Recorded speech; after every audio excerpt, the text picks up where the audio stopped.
Well, thanks very much to Pam, our roving reporter there out in Digbeth for this issue. And don't forget, if you'd like Pam to pay you a visit, if you've got something interesting to talk about, get in touch with us. You know all the details. We're on the website, bbtv.live, and we'll be back, of course, in January after Christmas.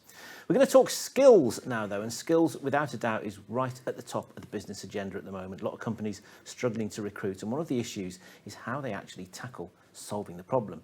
Well, I hopefully have got somebody in the studio who knows the answers to all of this and more. Helen Newman from the Greater Birmingham and Solihull Let. Welcome.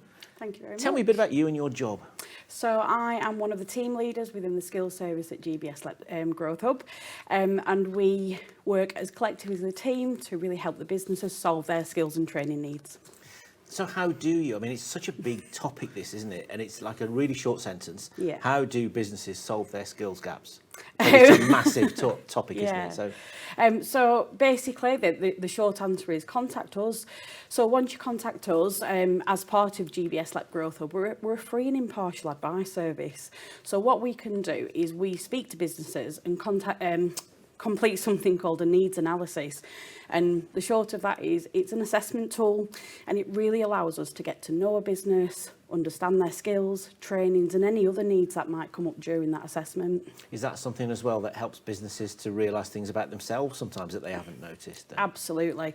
We find that businesses have done some sort of skills analysis on themselves, but because we're objective, we can almost always spot something that perhaps they haven't.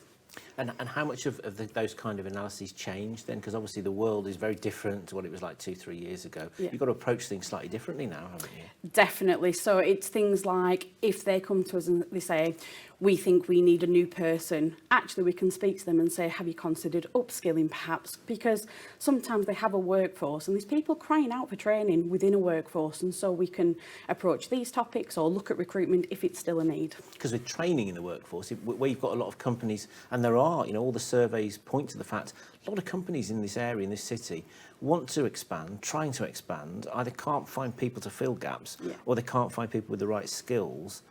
Does that mean that maybe training what you've got and looking at the people that you've actually got already with you in a bit more detail is more of an important thing than it was before then?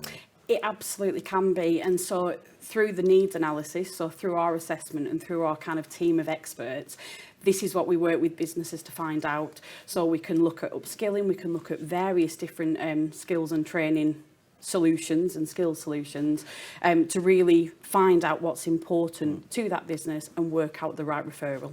So okay then, so they've filled in the paperwork, they've ticked all the boxes, you've identified the skills gaps and the issues that they've got to overcome. Yeah. What's the process next then? How does it develop from there? So the skills advisor that they will have a meeting with, they then analyse what they've talked about with that business.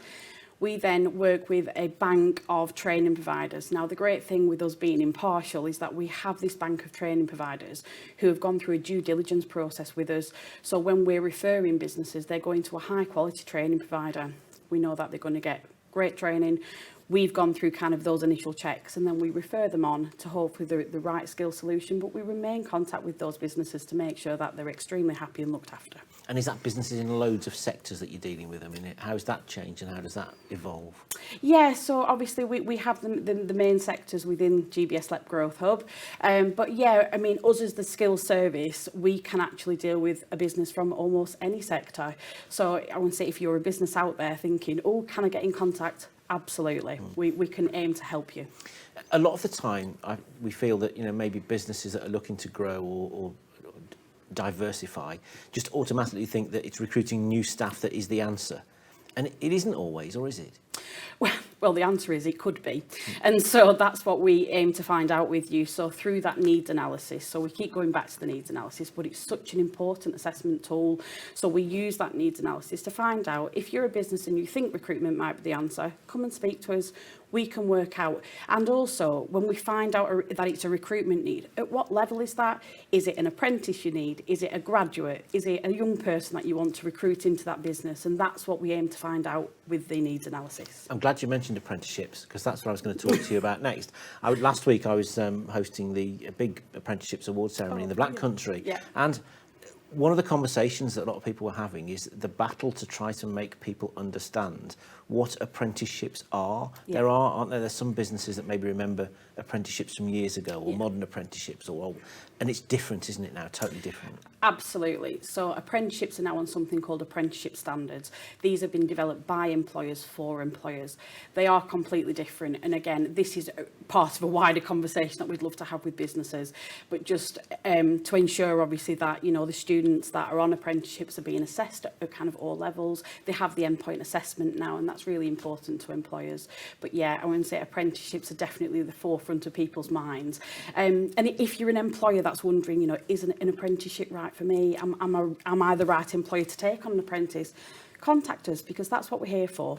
We can explain the ins and outs, whether there's any funding available for you. We work with Birmingham City Council on the levy transfer service, so that's them donating a portion of their apprenticeship levy to companies kind of throughout the Birmingham region and GBS LEP region really, to really be able to fund apprenticeship training, which is just a fantastic thing, because it alleviates the pressure that perhaps some businesses are finding that they might not be able to fund that apprenticeship. And the apprenticeship levy is interesting in its own right, isn't it? Because there was a perception that some companies hadn't really got their head round how it all worked or what it was for. Yeah, so again, I mean, this is obviously part of a wider conversation that we'd love to speak to businesses about, and, you know, if they're not sure how much they'd need to pay and things like that, contact us and we can talk through kind of all the apprenticeship standards that would be right for the role that they're creating, and which standard and how much the funding is, and if we'd be able to help with the levy transfer service. So, I mean, are apprenticeships right for every employer? Would you argue that there's a role for an apprenticeship in pretty much any company then? That's what we're here for, and we can certainly help you discover if that's the case. I wouldn't say 100% yes, because it might not be, but again, this is why we have the experts within the skills service to really understand you and your business, understand if it is a recruitment need, is an apprentice right for that role. But yeah, that's why we have the experts in the skills service. The pluses, though, of apprenticeship, of course, is that you earn and you learn at the same time, isn't it? Yeah. So it's that kind of the earning and learning, it's degree without the debt. There's a couple of taglines that go along with apprenticeship. Go on, give us some more. So you're putting me on the spot now.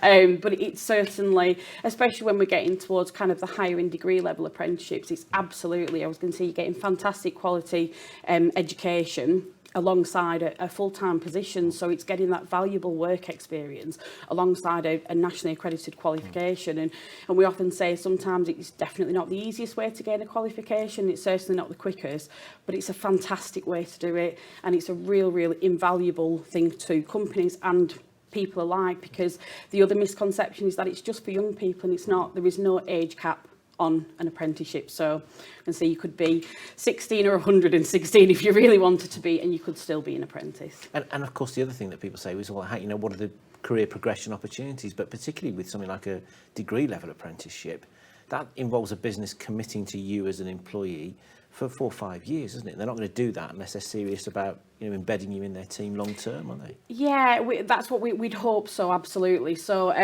while an employer does only have to provide a contract for the duration of the apprenticeship, we hope that obviously employers that are investing in their staff do have a long-term plan.